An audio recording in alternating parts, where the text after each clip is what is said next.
You may have heard that flying is the safest and most efficient mode of transportation, but this year we've witnessed a dozen plane crashes, majority of them being fatal. So is flying actually safe? Is it worth getting into a steel tube death trap to see Mickey Mouse at Disney World? Aviation has always found its place in the news. Plane crash in Africa. Plane crash in the Hudson River. Plane has crashed. Plane crash in South Korea. Plane crash here in New York. A Malaysia Airlines flight has gone missing. Unfortunately, a tragic aircraft accident taking 100 lives will perform better than a headline that says there were 45,000 successful flights today. Recently, the media has been pushing out stories of plane crashes most likely to capitalize on the buzz around the Potomac River collision and recent downsizing of the FAA in January. But aircraft accidents happen every day, typically in general aviation. If you have a fear of long words, then you probably have hippopotamonstrosesquipedaliophobia. If you have a fear of flying, you have aerophobia. According to the Cleveland Clinic, 25 million adults in the US have a fear of flying. Some of the main causes that trigger this fear are taking off and landing, turbulence, or news stories and movies that sensationalize terrorism, crashes, or violence on airplanes. Turbulence feels scary, but planes are built to handle it. Airplane wings are put under extreme stress to ensure they never snap in even the most turbulent situations. Engine failure doesn't mean the plane will fall out of the sky. Even if both engines fail, pilots can glide the plane to a safe landing. Two perfect examples of this are Air Transit Flight 236, which was a flight that departed out of Toronto, Canada, bound for Lisbon, Portugal. The aircraft lost all engine power while flying over the Atlantic Ocean due to a fuel leak caused by improper maintenance. However, the pilots were able to successfully glide the aircraft and land in the Azores, saving all lives on board. Another example is found on U.S. Airways Flight 1549, otherwise known as the Hudson Miracle, which was a flight departing out of LaGuardia Airport that struck a flock of birds, causing complete engine loss, forcing Captain Chesley Sullenberger to glide the plane into the Hudson River, saving all 155 lives on board.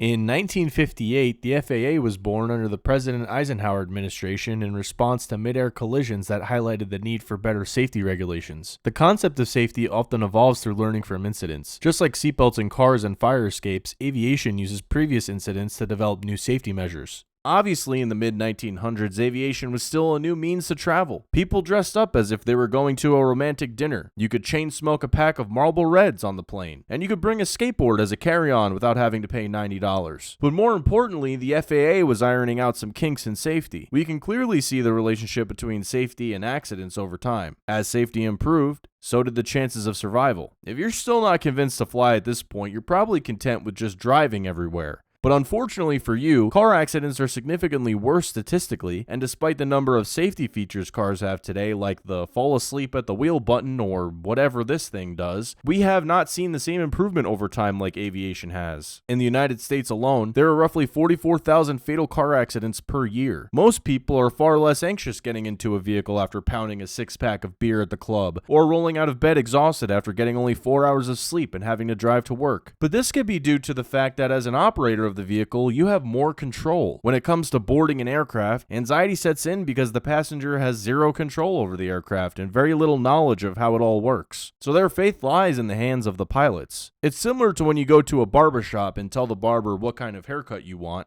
and you just trust that they will cut your hair and it look nice.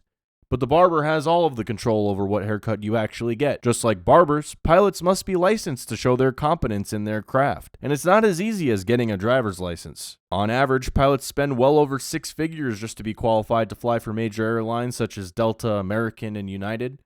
To fly for the majors, pilots need at least 1,500 flight hours. That's the equivalent of watching the Lord of the Rings trilogy extended edition 123 times. And that doesn't include the fact that pilots have to understand physics, aerodynamics, meteorology, and how to land a plane when a goose yeets itself into an engine. All this to say, pilots are very skilled and not just pulled off the street and placed into a Boeing 737. The unsung heroes of the airways are air traffic controllers. Much like a guy in a neon vest holding a stop sign, they tell aircraft when to go. United 1390, go around. Go around, United 1390. United 1390, back with you on the visual for 28 left. 1390, go around. 1390, you guys got to do better than this. That's twice. All right, talk to NorCal about that. They tell aircraft when to stop. 6 Alpha Victor, what are you doing? 6 Alpha Victor, why are you crossing my runway? I'm going across, I'm sorry. Alpha Victor, hold your position right now. They tell aircraft exactly where to go. JetBlue 2436, continue as the gate. I can, it's blocked. Continue to the gate. Okay, I'll move forward to like gate Bravo 9, but I can't go to Bravo 8 because it's blocked. Okay, would you like to just hold there for the rest of the day? Okay, you're being completely unprofessional. They even flirt with each other? What's up, Chelsea? How you doing? Good, how are you? Good. I gotta take you up on that offer. I know you need to come for a tour, and tonight you're number one in my sequence. Well, Chelsea, I'm always number one in the sequence. Number one in my sequence and number one in my heart. Oh, Chelsea. Well, most importantly, air traffic controllers maintain separation of aircraft, whether that be on the ground or in the air. Just like pilots, ATC is held to a high standard by the FAA and has a high barrier of entry. You need to be able to multitask and perform under high-stress situations. Finally, aircraft are very technologically advanced. They come with safety systems and redundancies to further prevent the chance of an aircraft accident. Mid-air collision, TCAS, wind shear detection. Wind shear. Landing gear won't come down, manual gear retraction. Lost hydraulics or electrical power, RAT. These systems are just to name a few. So is flying the safest method of travel? Statistically, yes. You're more likely to get struck by lightning than be in an aircraft crash. But if you're still worried, just remember the most dangerous part of your flight is the drive to the airport.